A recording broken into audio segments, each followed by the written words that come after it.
ISRO ചാരക്കേസിലെ വിവാദ നായികമാരായ ഫൗസിയ ഹസനും മറിയം റഷീദയും ഇപ്പോഴും മാലദ്വീപിൽ തന്നെയുണ്ട്.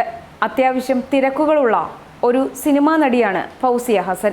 അന്താരാഷ്ട്ര മനുഷ്യാവകാശ കമ്മീഷനിൽ പരാതി നൽകാൻ തയ്യാറെടുക്കുകയാണ് മറിയം റഷീദ.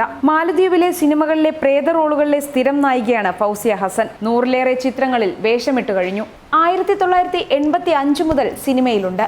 17-ാം വയസ്സിൽ മൂത്ത മകന്റെ ജനനശേഷം മാലദ്വീപിലെ സൗന്ദര്യറാണി പട്ടം നേടി. 2008-ൽ ചാരക്കേസ് ഇതിവൃത്തമാക്കിയ മലയാള സിനിമയുടെ ചിത്രീകരണത്തിന് ഫൗസിയ തിരുവനന്തപുരത്ത് എത്തിയിരുന്നു. ചിത്രാഞ്ജലിയായിരുന്നു ലൊക്കേഷൻ. 1 മാസം ആരുമറിയാതെ കേരളത്തിലുണ്ടായിരുന്നു. തിരിച്ചു പോകുമ്പോൾ തിരുവനന്തപുരം വിമാനത്താവളത്തിൽ എമിഗ്രേഷൻ ഉദ്യോഗസ്ഥർ തടഞ്ഞു. ഏറെ നേരം ചോദ്യം ചെയ്ത ശേഷം വിട്ടയച്ചു. പിന്നീട് ഫൗസിയ എവിടെയാണ് താമസിച്ചതെന്ന് കണ്ടെത്താൻ പോലീസ് അന്വേഷണം ആരംഭിച്ചു. ഫൗസിയെ ഫോണിൽ വിളിച്ചെങ്കിലും അവർ വിവരം നൽകിയില്ല. മകൻ നാസിഫ് ബിസിനസ് ആവശ്യത്തിനായി പലപ്പോഴും ഇന്ത്യയിലെത്താറുണ്ട്. മറിയം റഷീദയും മാലദ്വീപിൽ തന്നെയാണ്. അടുത്തിടെ ദ്വീപിലെത്തിയ മലയാളി മാധ്യമപ്രവർത്തകയെ കാണാൻ മറിയം വിസമ്മതിച്ചിരുന്നു.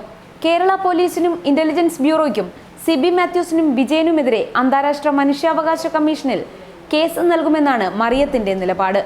ഇക്കാര്യം തന്നോടും മറിയം പറഞ്ഞിട്ടുണ്ടെന്ന് ഫൗസിയയും വ്യക്തമാക്കി.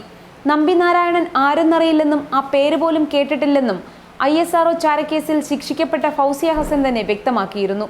ക്രൂരമായ പോലീസ് മുറയിൽ പിടിച്ചു നിൽക്കാനാവാതെ ആ പേര് പറയുകയായിരുന്നുവെന്നും ഫൗസിയ ഹസന്റെ വെളിപ്പെടുത്തലുണ്ടായി. വിസ കാലാവധി തീർന്നെന്നറിയിക്കാനായി പാസ്പോർട്ടുമായി പോലീസ് സ്റ്റേഷനിലെത്തിയ മറിയം റഷീദയെയാണ് ഇന്ത്യയുടെ ക്രയോജനിക് സാങ്കേതിക വിദ്യ പാകിസ്ഥാനു കടത്താൻ വേണ്ടി ചാരപ്പണി ചെയ്തു എന്നാരോപിച്ച് കസ്റ്റഡിയിലെടുത്തത്. ചാരന്മാർ സ്വന്തം പാസ്പോർട്ടുമായി വരില്ലെന്ന സാമാന്യ ധാരണ പോലും അന്ന് പോലീസുകാർക്കുണ്ടായില്ല. ന്യൂസ് ഡെസ്ക് മറുനാടൻ TV.